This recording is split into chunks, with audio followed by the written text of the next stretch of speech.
Hi, everybody, and welcome to BALM, the Loving Path to Family Recovery. This is our fourth webinar, the third one that's on demand of the series, and we're talking about setting boundaries to play a role in your loved one's recovery. We know that families are always contributing either to their loved one's SUD or their recovery. And we've been talking about the 5 tips. So far, we've covered 3, and today we'll do the 4th. We talked about dropping expectations, which means completely letting go of what could be, what might be, whether they're in treatment, haven't been in treatment yet. That future tripping is really detrimental and makes it very hard to be their best chance. We've talked about shifting from a focus on your loved one to a focus on yourself. And 2 reasons mainly. One, when you're obsessively focusing on them, they can't focus at all because it's like you have your claws in them and all they want to do is get your claws out. And also because when you have solid self-care, you're more able to think about how your behaviors will help you, your loved one, your family, and when those behaviors are necessary and when they're not. It's important to know. Self-care helps in figuring that out quite a bit. Then we talked about leverage. And leverage is a form of negotiation where we partner with the loved one's professionals, motivate your loved one to choose to attain or sustain recovery, negotiate new approaches to old problems, and empower yourself to transform from your loved one's enabler to their recovery advocate. Today, we'll talk about setting boundaries. It's been said that boundaries are the space between you and me. And we talk about setting boundaries as a way of protecting our needs and desires, a way of allowing ourselves as family members space in the middle of the chaos. Our key points tonight or today will be healthy versus unhealthy boundaries, the importance of determination and commitment, and the inner work necessary to be able to stick to a boundary you set. Let's start with healthy boundaries versus unhealthy boundaries. A healthy boundary is a boundary you set with yourself in mind. It's about choosing what you will and won't have in your life, and then setting a boundary around that. Now, if you're doing it for yourself, it's a healthy boundary. If you're doing it to control your loved one because you think that what you're going to do is going to be good for them, like you can't come over in the evenings. Oh, the reason I'm not letting him over in the evening is because it's not good for him to go out. When your boundary is about them, it's an unhealthy boundary. Drop that one. You're going to learn how to do all that. Don't worry. It's a big part of family recovery to learn how to set boundaries and how to stick to them. But we put it at the end of our course. It's principle 7 and it's step 7.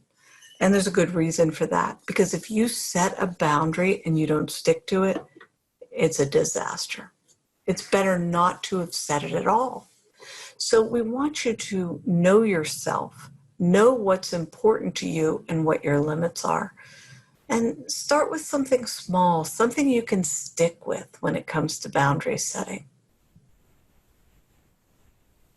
And also having a commitment to a win-win of being your loved one's recovery advocate and taking care of yourself. When you set that boundary, you're not only taking care of yourself, you're giving your loved one options also. And you'll learn more about that in the BALM. I mean, the fact of the matter is that we're not about kicking them to the curb. It's just not a BALM concept. So determination is important because, as I said, if you set a boundary and don't stick to it, it's as if you didn't set it at all. In fact, it's worse than never having set it, because you have now told your loved one that they can walk all over you. I hear you're saying, oh, well, they learned that a long time ago. Okay, so that's the past. Now you're going to learn new ways to relate to your loved one. So you want to decide what you're ready to set as a boundary, based not only on your high ideal of what you want in your life, but also on your inner strength to follow through. And by the time you get to Principle 7 and you're ready to start really setting boundaries, you'll have a lot more inner strength than when you're first starting the program. So once you discover the boundary you want to set, you become determined to stick to it. And of course, as I've said, if you're not determined, don't set it. But the BALM and your BALM coach will help you build that sense of determination inside yourself. Of course, there's inner work necessary to be able to stick to a boundary you set. There are obstacles like your fears, having been abused as a child, having low self-esteem, being a people pleaser, reversing roles. But the path to freedom is there. It's understanding what comes first and doing things step by step by step, focusing on your inner peace, creating that attitudinal shift of understanding your role, understanding how change happens, letting go of obsession without giving up or giving in, becoming your loved one's best chance, and learning how to have effective, loving BALM conversations. So you've probably heard about BALM conversations. We'll talk about that in a minute. If this sounds like a lifetime of work, for many people it is, and some people never even get to it. But it doesn't have to be. We've structured a way for people to be able to do all of this in a relatively short amount of time. So join us tomorrow as we look at how getting support can make the rocky path smooth and make the barely survivable, strenuous path one of love, patience, joy, empowerment, and peace. So see you tomorrow when we discuss tip number 5, get support.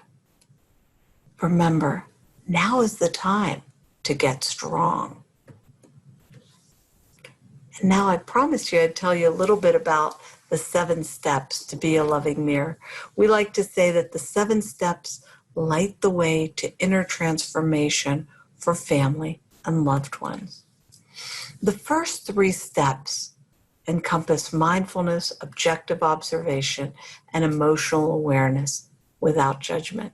And we say them like this. Step number 1, be the peace you wish to see in the world. Step number 2, objectively observe the world around you. And step number 3, become aware of your inner emotional landscape without judgment. That's a lifetime of work right there, but you get a great start on it. You see, we're working on getting your life back and helping you help your loved one get theirs back.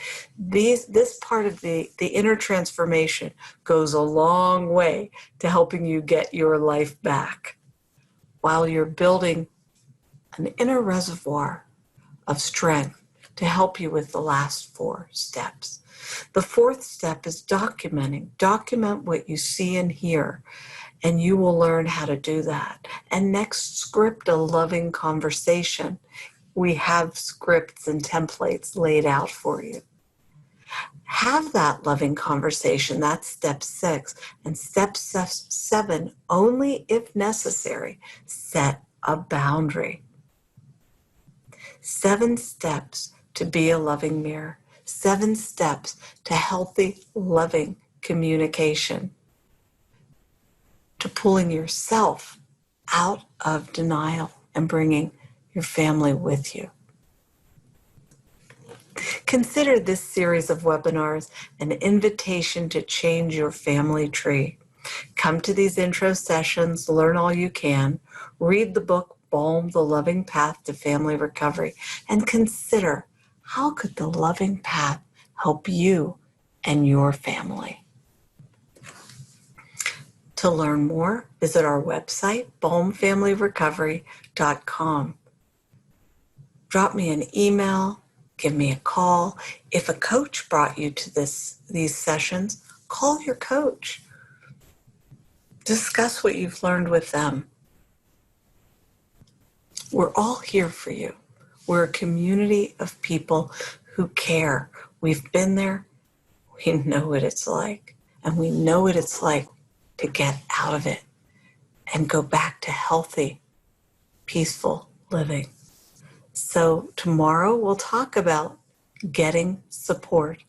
And until then, remember everybody, be a loving mirror. Bye.